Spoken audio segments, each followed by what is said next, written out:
Hello, my name is Sumer Ahmed and I work in technical marketing at Cloudflare. Today I'm going to demo API security with Cloudflare API Shield. In this scenario, we have a customer who needs to identify and secure API endpoints. Here we have one of customer's applications, a music store application, which has an associated API. So first, via machine learning discovery, Cloudflare identifies all the API endpoints. Here we have a few newly discovered endpoints. Customer has already saved many of these endpoints that have been discovered to endpoint management, so I'm going to go ahead and jump there. From here, customer can also easily export the API schema Cloudflare automatically learned. Now, customer reviews that schema, modifies it, and applies it to their schema validation for a positive security model, where they enforce what endpoints, methods, and parameters are allowed. Here you can see for some endpoints, customers already applied schemas. And here's an easy button for applying schemas that Cloudflare has learned automatically. So you can see here how Cloudflare is solving the specific problem of dangling and zombie APIs. Now, looking at the analytics here, we can see that there's one endpoint that's receiving a lot of non-compliant traffic.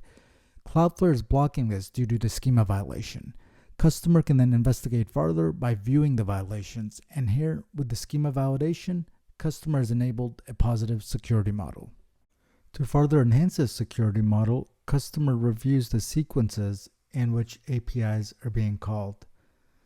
So here we can see there's a specific sequence where customer is first looking at the account balance before transferring funds, and further decides to put in place a sequence mitigation rule that enforces a certain order APIs must be called in.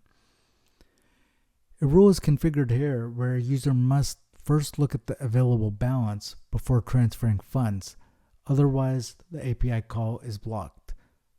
Let's head over to our postman here, and if I go ahead and make the transfer funds call first, can see that it's blocked. If I go ahead and get the account balance first and then make the transfer funds call, we can see that's allowed. Let's head back over to the dashboard. Now, customer wants to put in place additional volumetric abuse protection and also ensure there's no other risks like sensitive data leakage and mixed authentication for API endpoints.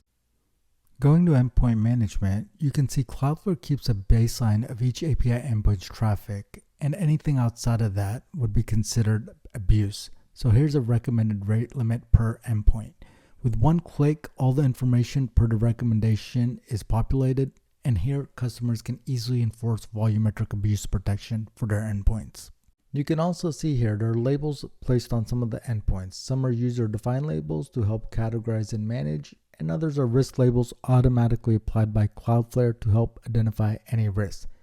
Here, customer decides to quickly filter on a few risks he's interested in.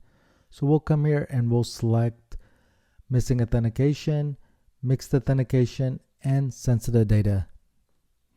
We'll go ahead and apply this, and we'll jump to the 5th page to look at some examples here. So here's one that's particularly concerning because it looks like it has missing authentication and is leaking sensitive information. So we'll go ahead and click into this. We can see here it looks like it's leaking credit card information, and if we scroll down under the authentication graph, we can see 0% of the requests in the last 24 hours contained authentication and what that access trend looks like. Moving up and clicking on active identifiers here, we can see what identifiers were used and a breakdown of number of requests that had identifiers and one that didn't in the last 7 days. Let's go back and look at another one here.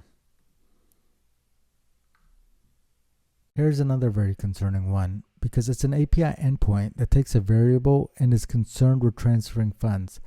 Yet it looks like it's missing a schema and has mixed authentication, meaning there are both authenticated requests and unauthenticated requests. Clicking into it, we can see additional details on the risk. And under the authentication graph, here customer can see only 50% of the requests in the last 24 hours contained authentication. Clicking View Active Identifiers, Again, we could see what identifiers were used and a breakdown of number of requests that had identifiers and ones that didn't. Customer can now follow up with developers to review and remediate.